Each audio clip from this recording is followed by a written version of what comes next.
Bonjour à toutes et à tous, bienvenue pour un nouvel épisode de Lecture en Crous, la suite et fin de la nouvelle de Jack London, un steak.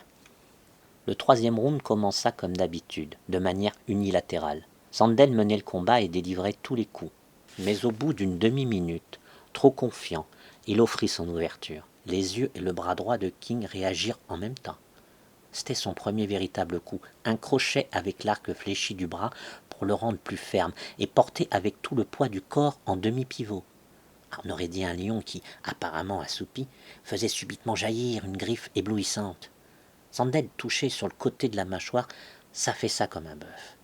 Le souffle coupé, le public émit des applaudissements stupéfaits. L'homme ne souffrait pas de rigidité musculaire finalement, et il était capable de décrocher un coup avec toute la force d'un marteau à bascule. Sandel était secoué. Il roula sur lui-même, prêt à se relever. Mais le cri de ses soigneurs, lui criant de profiter au maximum des secondes énumérées, le calmèrent.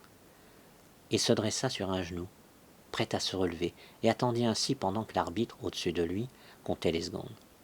À 9, il se redressa, se mit en position de combat, et face à lui, Tom King regretta que le coup n'eût pas touché quelques centimètres plus près du menton. Alors, ça aurait été le knock-out à coup sûr, et il aurait pu rapporter les 30 livres à la maison pour sa dame et les gosses. Le round alla au bout des 3 minutes. Pour la première fois, Sandel montra du respect pour son adversaire, et King continua de se déplacer lentement, le regard toujours assoupi. Le round touchait à sa fin, et King le comprit en voyant ses soigneurs tapis à l'extérieur du ring, prêts à jaillir entre les cordes. Il s'arrangea donc pour ramener le combat dans son propre coin. Au coup de gong, il s'assit immédiatement sur le tabouret qui l'attendait, alors que Sandel dut parcourir toute la distance du ring pour rejoindre son coin. C'était peu de choses, mais la somme de toutes ces petites choses avait de l'importance. Sandel était obligé de faire ces quelques pas de plus, d'y laisser un peu d'énergie et perdre ainsi une partie de la précieuse minute de repos. Au début de chaque round, King s'estirpait lentement de son coin, obligeant son adversaire à parcourir la plus grande distance. À la fin de chaque round, King ramenait le combat jusqu'à son coin pour s'y asseoir immédiatement. 2 autres rounds passèrent au cours desquels King dispensa son énergie avec parcimonie et Sandel avec prodigalité. Les efforts de ce dernier pour imposer un rythme plus rapide mirent King dans une position délicate car une bonne part de la multitude de coups portés contre lui atteignait leur but. King conserva pourtant sa lenteur obstinée malgré les cris des jeunes exaltés qui exigeaient qu'il y aille et qu'il se batte. Au 6e round, Sandel fut à nouveau inattentif. À nouveau la terrible droite de King jaillit vers la mâchoire et à nouveau Sandel profita de 9 secondes.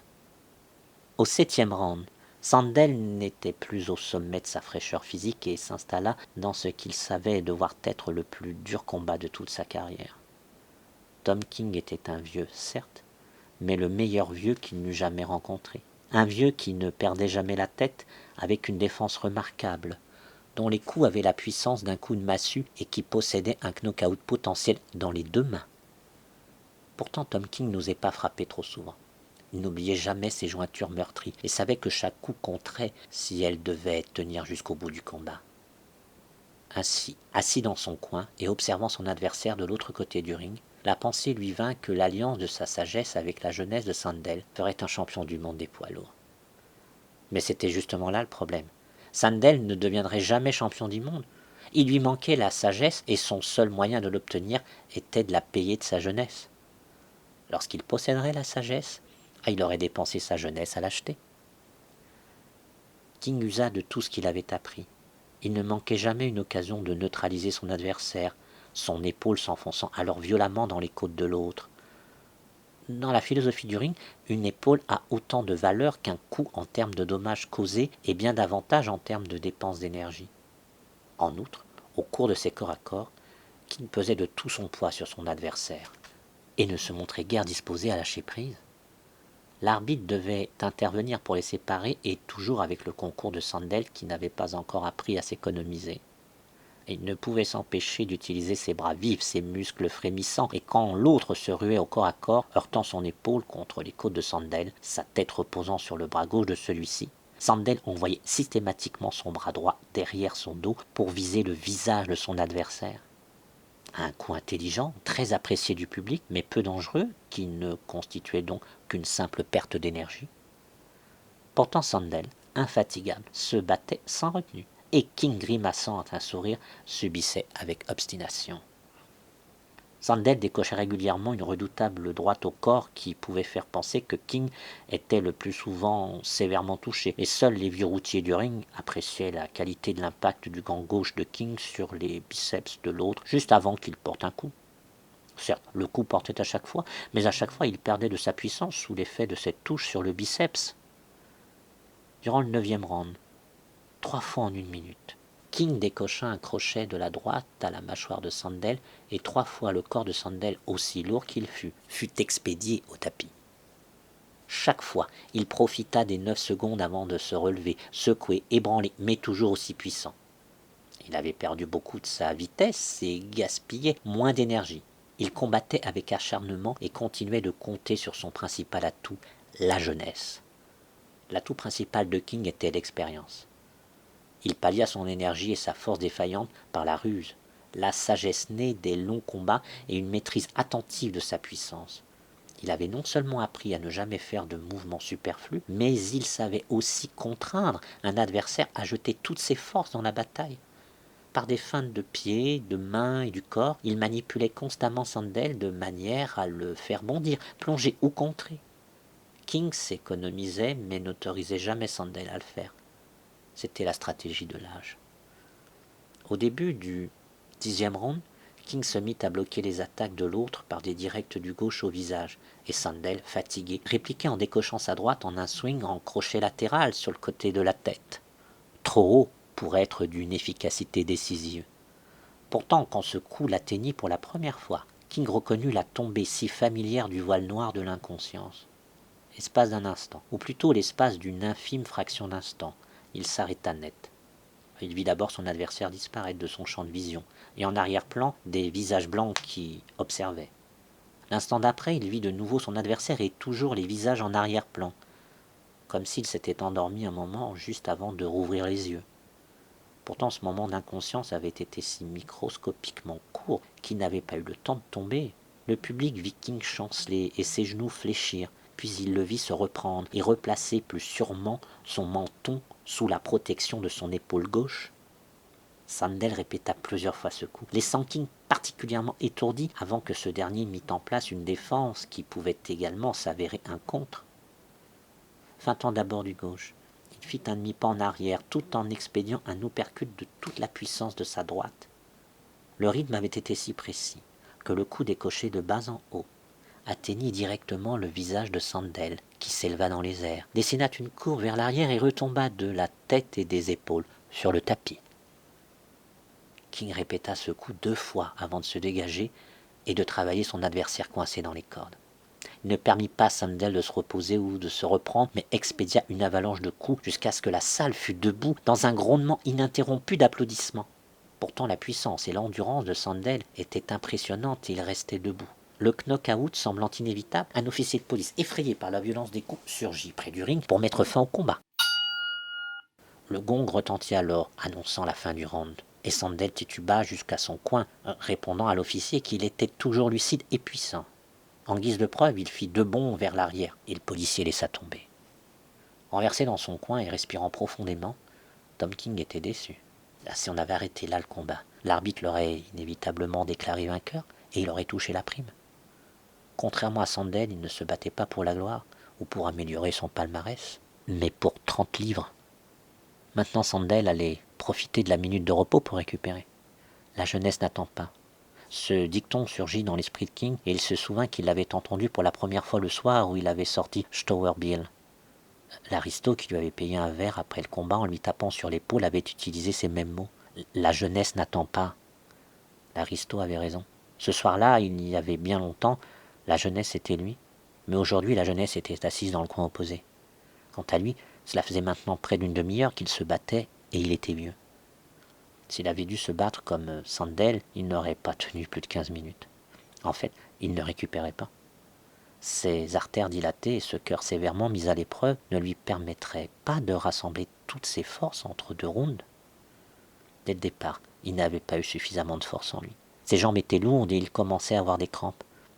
Il n'aurait pas dû faire ces 3 kilomètres à pied pour se rendre au combat. Puis il y avait cette viande dont il avait tellement envie depuis le matin. Il éprouva une farouche et terrible haine envers les bouchers qui avaient refusé de lui faire crédit. C'était dur pour un vieil homme d'aller combattre sans avoir mangé à sa faim. Un morceau de viande, c'était pas grand-chose pourtant, quelques pennies, au plus, mais pour lui ça représentait 30 livres. Quand le gong indiqua le début du 11e round, Sandel se précipita faisant montre d'une fraîcheur qu'il ne possédait pourtant pas. King reconnut ce coup de bluff aussi vieux que le sport lui-même. Il s'accrocha pour se protéger, puis se dégageant, il permit à Sandel de se remettre en position. C'était ce que King attendait. Il feinta du gauche avant de plonger et d'expédier un crochet remontant, puis fit le demi-pas en arrière et décocha l'uppercut en plein visage qui envoya Sandel au tapis. Ensuite, il ne lui laissa aucun répit, et s'il recevait lui-même des coups, il en infligeait bien davantage, coinçant Sandel dans les cordes, expédiant des crochets, lui assénant tous les coups possibles, se dégageant des corps à corps et cognant pour empêcher Sandel de s'accrocher. Mais quand ce dernier était sur le point de tomber, il le rattrapait et le soulevait d'une main, tandis que de l'autre, il l'expédiait immédiatement dans les cordes où il restait debout. La salle était complètement déchaînée, et c'était sa salle à lui. Presque toutes les voix hurlaient « Vas-y, Tom, prends-le, tu l'as, Tom, tu l'as !» Le final allait être ébouriffant, et c'était ce qu'un public de combat de boxe payait pour voir. Après avoir économisé ses forces pendant une demi-heure, Tom King les dispensait à présent avec prodigalité à son tour, pour l'ultime grand sursaut qu'il savait posséder encore en lui. C'était son ultime chance, maintenant ou jamais. Sa force s'évanouissait rapidement, il espérait qu'avant qu'elle se fût définitivement retirée de lui, il aurait terrassé son adversaire, sans cesser de frapper et d'avancer, et tout en jugeant avec lucidité de la puissance de ses coups et de la nature des dommages infligés. Et il comprit combien il était difficile de mettre knock-out un homme comme Sandel qui possédait une force et une endurance extrêmes, la force et l'endurance innée de la jeunesse. Sandel avait assurément l'avenir devant lui. C'était en lui, il était de ce bois duquel les combattants victorieux ne pouvaient être que faits. Sandel titubait et vacillait, mais Tom King avait des crampes aux jambes, et ses jointures se rappelaient à son bon souvenir. Il s'efforçait pourtant de porter des coups furieux qui mettaient tous à mal ses mains torturées. S'il ne prenait désormais presque plus de coups, il s'affaiblissait néanmoins aussi rapidement que l'autre. Les coups portaient, mais il manquait de puissance, et chacun d'eux exigeait un formidable effort de volonté. Ses jambes étaient lourdes comme du plomb et peinaient manifestement à le suivre. Les supporters de Sandel, réconfortés par ce symptôme, se mirent à encourager leur homme. King fut contraint de redoubler d'efforts. Il expédia 2 coups à la suite, une gauche au plexus solaire, délivré un poil trop haut, et un direct du droit dans la mâchoire. Ses coups n'étaient pas très appuyés, mais Sandel était si faible et si abruti qu'il tomba au tapis et y resta étendu, son corps pris dans de soubresauts. L'arbitre se tint au-dessus de lui pour compter en criant les secondes fatidiques à son oreille. S'il ne se relève pas avant la 10e seconde, il avait perdu le combat. Le public s'était dressé dans un profond silence. King se tenait tremblant sur ses jambes. Un vertige mortel l'envahissait et, devant ses yeux, la mer de visages plongeait et tanguait, tandis que le compte de l'arbitre, comme arrivant de très loin, lui parvenait aux oreilles. Il estimait pourtant que le combat était gagné.